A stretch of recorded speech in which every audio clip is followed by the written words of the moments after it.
Good morning students. BSc BEd third year में आज बात करते हैं।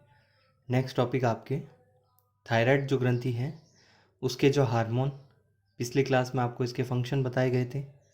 जैसे थायराइड इसके अंदर जो ग्लैंड है उसके द्वारा सिक्रेट होने वाला हार्मोन थायरोक्सिन होता है, जो कि टायरोसिन अमीनो एसिड से इसके अंदर आयोडीन के जुड़ने से बनता है।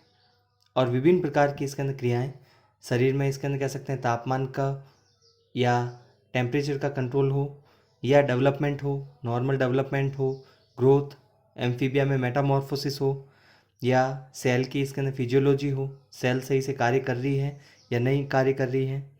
इसके अलावा इसके अंदर कह सकते हैं ग्लूकोज का इसके अंदर इंटेस्टाइन के द्वारा एब्जॉर्प्शन हो, ब्लड प्रेशर को इसके अंदर कह सकते हैं नॉर्मल या ज़्यादा कम हो रहा है तो वापस बढ़ाना जिससे वो नॉर्मल अवस्था में आ जाए। इसके अलावा इसके अंदर कह सकते हैं एनर्जी प्रोडक्शन के द्वारा या ऑक्सीजन की खपत हो, ये कार्य मुख्य रूप से किए जाते हैं। इसके बाद इसके अंदर आज बात करते हैं हार्मोन। इसके अंदर जो थायरोक्सिन है उसका जब हाइपोसिक्रीशन होता है या कम मात्रा में सिक्रीट होगा तो उससे इसके अंदर कह सकते हैं जंतु के शरीर पर क्या प्रभाव पड़ता है या मनुष्य के शरीर पर क्या इफेक्ट होगा, और ज़्यादा इसके अंदर सिक्रीट होता है तो उसका क्या इफेक्ट होता है। फर्स्ट बात करते हैं थायरोक्सिन हार्मोन की कमी से कौन कौन से डिसऑर्डर या विकार हो सकते हैं। इसमें पहले बात कर रहे हैं इनफेंसी या शिशु अवस्था में, जो इसके अंदर कह सकते हैं शिशु अवस्था में यदि हार्मोन की कमी हो जाए तो इसके अंदर कह सकते हैं इसका क्या प्रभाव पड़ता है। तो शिशु अवस्था में थायरोक्सिन हार्मोन की कमी या हाइपोसिक्रीशन होता है तो उस समय जो इसका रोग उत्पन्न होता है उसको कहा जाता है क्रिटिनिज्म। नाम इसके अंदर ध्यान रखना है, डायरेक्टली भी इसके अंदर कह सकते हैं वेरी शॉर्ट आंसर में पूछा जा सकता है। और इसके अलावा इसके क्रिटिनिज्म जो रोग है उसके लक्षण भी पूछे जाते हैं। तो क्रिटिनिज्म जो रोग होता है, थायराइड हार्मोन जो है या थायरोक्सिन जिसे कहा जाता है, इसकी कमी के कारण होने वाला रोग होता है जिसको क्रिटिनिज्म कहा जाता है। और वो भी चाइल्ड या शिशु अवस्था में जो इसके अंदर कह सकते हैं पाए जाते हैं। तो शिशु अवस्था में थायराइड हार्मोन की कमी के कारण क्रिटिनिज्म रोग होता है। इसके क्या क्या लक्षण है, जैसे स्केलेटल डेवलपमेंट या जो कंकाल है उसका विकास होता है, इसके अंदर कह सकते हैं उसमें कमी आ जाती है। स्केलेटन जो है इसके अंदर मनुष्य का, उसमें शिशु अवस्था में जब कम सिक्रिट होगा तो इसके अंदर एक तो डेवलपमेंट सही से नहीं होगा, क्योंकि इसके अंदर फर्स्ट आपको बताया गया था कि ये नॉर्मल डेवलपमेंट करवाता है। तो एक तो सबसे पहले कंकाल या स्केलेटन का इसके अंदर विकास सही से नहीं होगा, उसमें कमी होगी, जिसके कारण शरीर की ग्रोथ या वृद्धि इसके अंदर कह सकते हैं अवरुद्ध हो जाती है या स्टंटेड हो जाती है, या जिसे कहा जाता है रुक जाती है। तो एक तो ग्रोथ या वृद्धि सही से नहीं हो पाएगी, कंकाल का विकास भी कम होगा। बीएमआर में कमी के कारण, बीएमआर आपको बता चुके हैं बेसल मेटाबॉलिक रेट या जिसको कहा जाता है आधार उपापचय दर, सेल में जो इसके अंदर ग्लाइकोलाइसिस और क्रैब साइकिल होता है, यदि इसके अंदर कह सकते हैं नॉर्मल स्पीड से हो रहा है, हीट का उत्पादन करना है, तो वहाँ पर बीएमआर या बेसल मेटाबॉलिक रेट को या ग्लाइकोलाइसिस और क्रैब साइकिल को स्पीडली किया जाता है, तेज़ी से किया जाता है, उसको कहा जाता है बेसल मेटाबॉलिक रेट। तेज़ी से हो रहा है मतलब इसके अंदर बीएमआर ज़्यादा है, और नॉर्मल हो रहा है तो इसके अंदर कह सकते हैं नॉर्मल या कम है।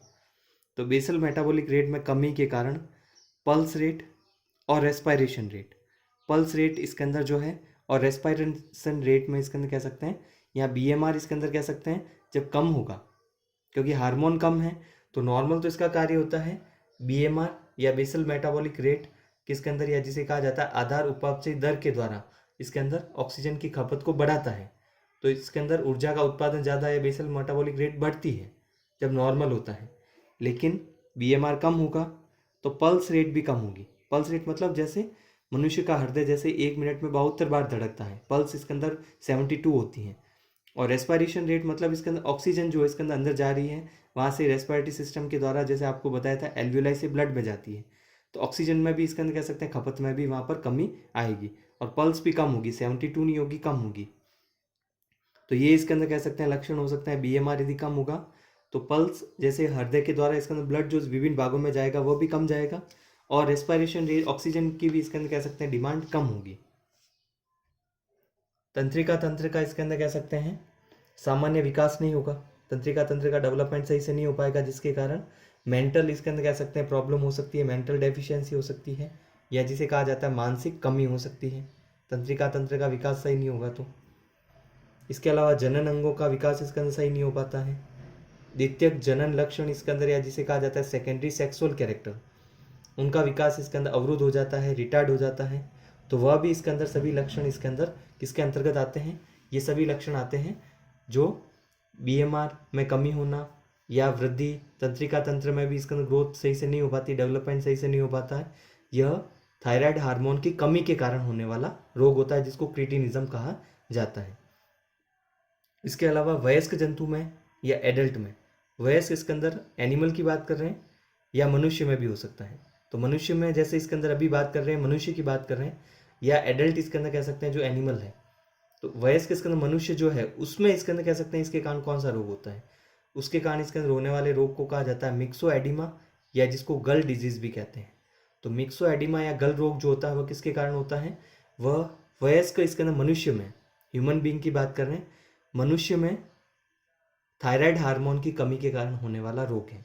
तो मनुष्य में थायराइड हार्मोन की यदि कमी है तो इसके अंदर क्रिटिनिज्म तो शिशु अवस्था में या इन्फेंसी में होता है, और एडल्ट जंतु है, मनुष्य है, एडल्ट मनुष्य है तो उसमें कौन सा रोग होता है? या तो मिक्सोएडिमा कहते हैं उसको, या उसको गल डिजीज या गल रोग कहा जाता है।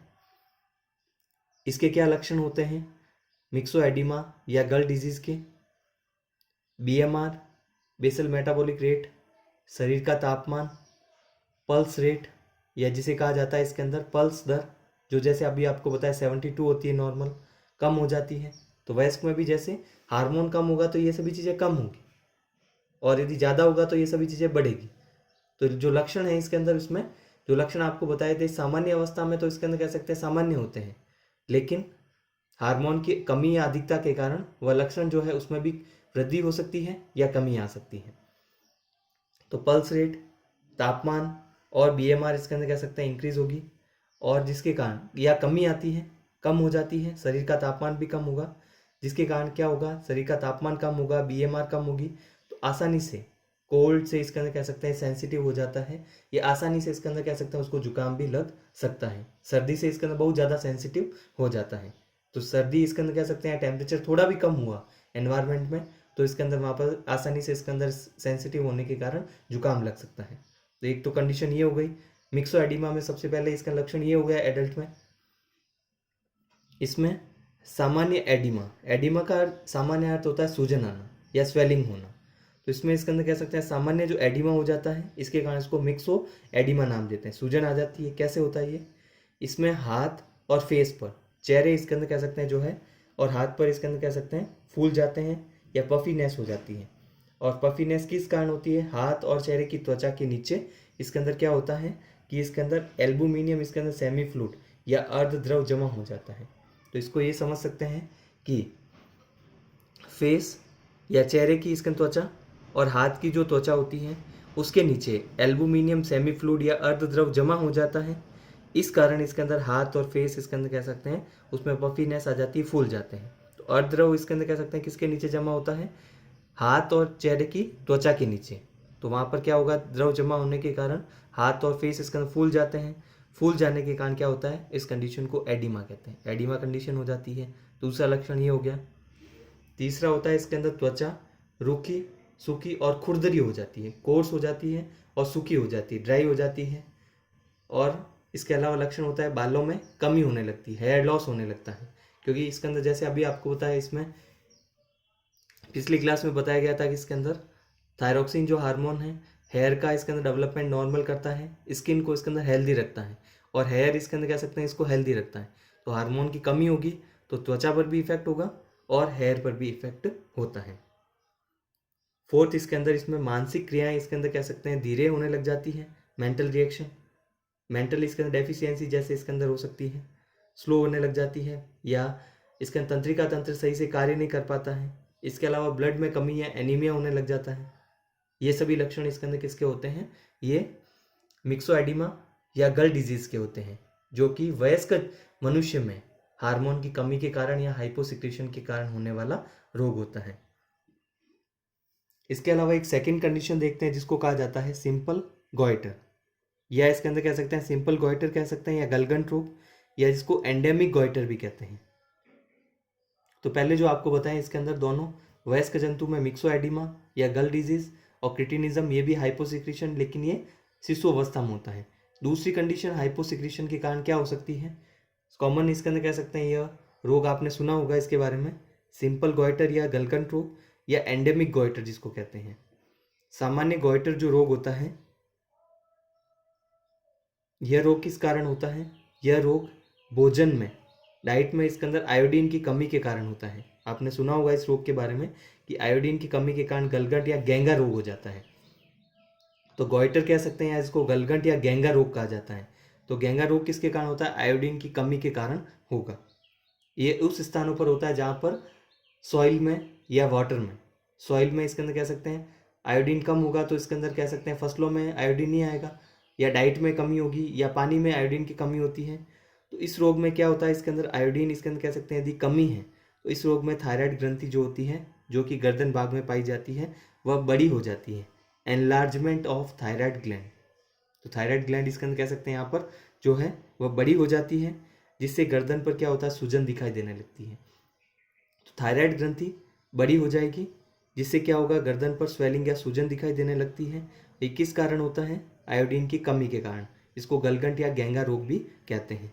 तो ग्रंथि का इसके अंदर कह सकते हैं बड़ा होना, अग्रपीयूष ग्रंथि के हार्मोन, थायरोट्रॉपिक हार्मोन जिसको कहते हैं, द्वारा अति प्रेरण, ओवर स्टिमुलेशन के द्वारा होता है। तो यहाँ पर सूजन इसके अंदर क्यों आती है या थायराइड ग्लैंड बड़ी क्यों हो जाती है? थायरोट्रॉपिक हार्मोन जो कि सिक्रीट किया जाता है अग्रपीयूष ग्रंथि के द्वारा, वह इसके अंदर थायरोट्रॉपिक हार्मोन जो है वह थायरोक्सिन हार्मोन का उत्पादन लगातार करता रहता है, जिस कारण उसका इनिबिशन नहीं हो पाता है। वह कंटिन्यू इसके अंदर कह सकते हैं उसको स्टिमुलेट करता रहता है, वापस इनिबिट नहीं कर पाता है। तो स्टिमुलेशन ज़्यादा हो गया तो इससे क्या होगा, इसके अंदर थायराइड हार्मोन का फीडबैक इनिबिशन भी नहीं पाया जाता। तो थायरोक्सिन हार्मोन का फीडबैक इनिबिशन जब तक नहीं होगा, वह इसके अंदर थायराइड ग्लैंड को जाकर वापस इनिबिट नहीं करेगा। तो थायरोक्सिन हार्मोन हमेशा इसके अंदर कह सकते हैं वहाँ पर थायराइड ग्लैंड के द्वारा थायरोक्सिन हार्मोन बनता रहेगा। इस कारण इसके अंदर वहाँ पर गर्दन पर स्वेलिंग या सूजन दिखाई देती है, क्योंकि यहाँ पर थायराइड ग्लैंड बड़ी हो जाती है। जो आपको अभी बताया कि ओवर स्टिमुलेशन या थायरोक्सिन हार्मोन वापस इनिबिट नहीं कर पाता, कि थायराइड ग्लैंड इसके अंदर कह सकते हैं जहाँ पर यदि उसका कार्य नहीं है तो थायरोक्सिन हार्मोन का प्रोडक्शन कम हो जाना चाहिए या इनिबिट हो जाना चाहिए, लेकिन वो इसके अंदर कह सकते हैं इस स्टेप में नहीं हो पाता, जिस कारण यहाँ पर एंडेमिक या गेंगा रोग या गलकंट रोग होता है। तो इसमें भी आपको ध्यान रखना है कि ज़्यादा इसके अंदर कह सकते हैं थायरोक्सिन हार्मोन के सिक्रीशन के कारण नहीं होता है। वहाँ आपको यदि कारण पूछा जाए तो क्या लिखना है, आयोडीन की कमी के कारण होता है। ये क्या किस कंडीशन में होता है, आयोडीन की कमी के कारण। इसी कारण इसके अंदर गर्दन भाग पर सूजन दिखाई देती है, या थायराइड ग्लैंड इसके अंदर कह सकते हैं बड़ी हो जाती है, क्योंकि वहाँ पर कंटिन्यूसली स्टिमुलेट ही कर रहा है, उसको एक्टिव कर रहा है, जिससे थायरोक्सिन हार्मोन हमेशा बनता जाएगा, रुकेगा नहीं, स्टॉप नहीं होगा। तो वहाँ पर इसके अंदर कह सकते हैं थायराइड ग्लैंड बड़ी हो जाएगी। तो फीडबैक इनिबिशन भी नहीं पाया जाता है, जिससे हार्मोन की मात्रा बढ़ती जाती है, और हार्मोन की मात्रा बढ़ती जाएगी जिससे ग्लैंड्स भी इसके अंदर बड़ी हो जाती है, जिसको कहा जाता है एनलार्जमेंट ऑफ थायराइड ग्लैंड। इसीलिए गर्दन भाग पर ये सूजन दिखाई देती है। ठीक है, इसमें आपको समझ में आया कि इसके अंदर ये आयोडीन की कमी के कारण हो रहा है, ये भी इसके अंदर कह सकते हैं कमी है। यहाँ पर थायरोक्सिन हार्मोन जो है उसकी अधिकता के कारण नहीं हो रहा है, क्योंकि अधिकता के कारण इसके अंदर कह सकते हैं तब होगा जब सिक्रीशन ज़्यादा से ज़्यादा होता रहे, लेकिन यहाँ पर तो इनिबिशन इसके अंदर कह सकते हैं वो नहीं हो पाता, फीडबैक इनिबिशन नहीं हो पाता, इस कारण हो रहा है। तो आयोडीन की कम मात्रा देने पर इस रोग से इसके अंदर कह सकते हैं उपचार भी किया जा सकता है, कि यदि इसके अंदर कह सकते हैं यदि कमी हो रही है तो आयोडीन की इसके अंदर कह सकते हैं यदि स्मॉल क्वांटिटी में दे दिया जाए तो वहाँ पर इस रोग से इसके अंदर कह सकते हैं उसका ट्रीटमेंट भी किया जा सकता है। वापस यदि दे दिया जाए आयोडीन, भोजन में यदि आयोडीन वापस मिल जाता है तो उससे क्या होगा, वापस इसके अंदर यह ग्रंथि इसके अंदर कह सकते हैं वापस अपने नॉर्मल आकार में आ जाएगी, और वापस सूजन इसके अंदर कम होने लग जाती है। तो आयोडीन की कमी के कारण है, तो वापस आयोडीन देंगे तो उस कंडीशन को इसके अंदर कह सकते हैं या इसका उपचार भी किया जाता है।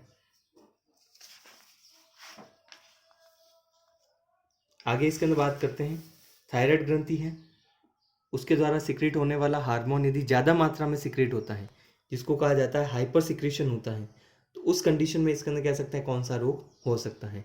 तो इसके अंदर अलग अलग रोग आपको बताया, जैसे क्रिटिनिज्म है, मिक्सोएडिमा या गल रोग होता है, या एंडेमिक इसके अंदर या जिसे कहा जाता है सिंपल गॉइटर या गेंगा रोग होता है। अब बात करते हैं अधिक सिक्रीशन से होने वाला कौन सा रोग होगा, जब थायरोक्सिन हार्मोन ज़्यादा मात्रा में सिक्रीट करते हैं। यह स्थिति कब होती है, मुख्यतः इसके अंदर जंतु या मनुष्य में आती है, जिसे इसके अंदर कह सकते हैं हाइपर थायरॉयडिज्म कहते हैं। वयस्क जंतु या मनुष्य में आएगी, तो मनुष्य में इसके अंदर जब ये कंडीशन आती है वयस्क में ही आती है, शिशु अवस्था में नहीं आएंगी, ये ध्यान रखना। तो जब इसके अंदर कह सकते हैं मनुष्य में, वयस्क मनुष्य में इसके अंदर कह सकते हैं कंडीशन आती है जब इसके अंदर कह सकते हैं सिक्रेशन इसका ज़्यादा होता है, इसको क्या कहा जाता है, हाइपर थायरॉयडिज्म।